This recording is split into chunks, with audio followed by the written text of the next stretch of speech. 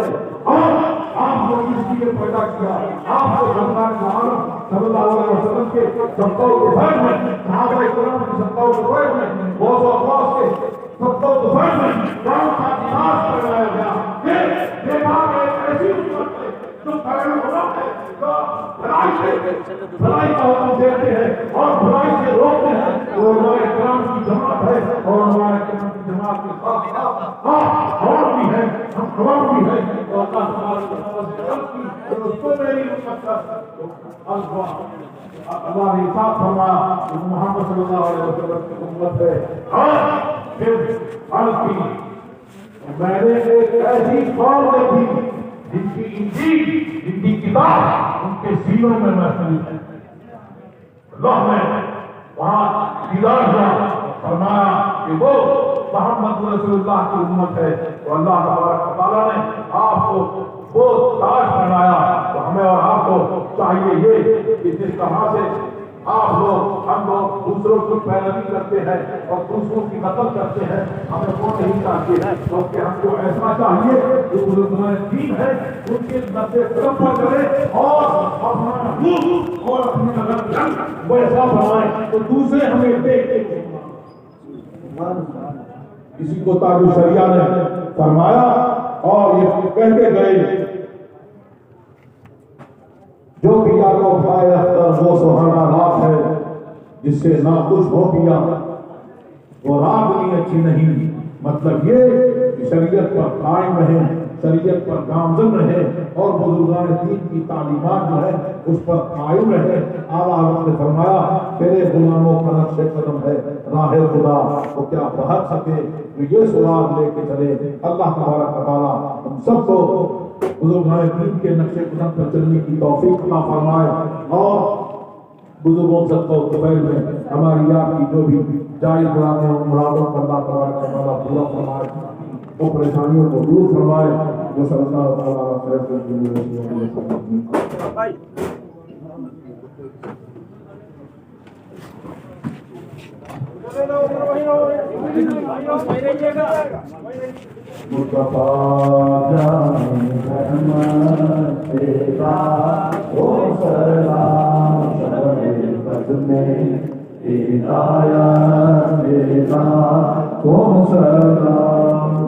میرے استاد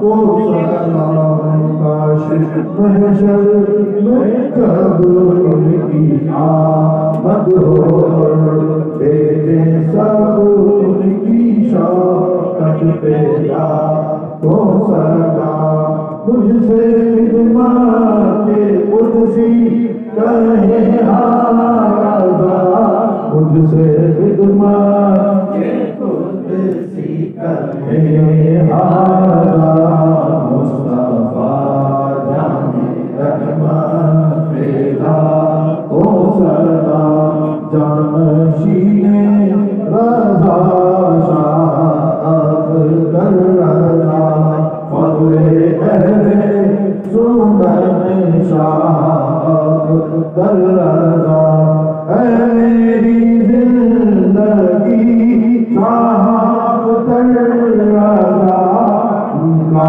سایہ سروں پر رہے دائما ان کی نورانی صورت پیدا ہو جانشین آپ کے شاہ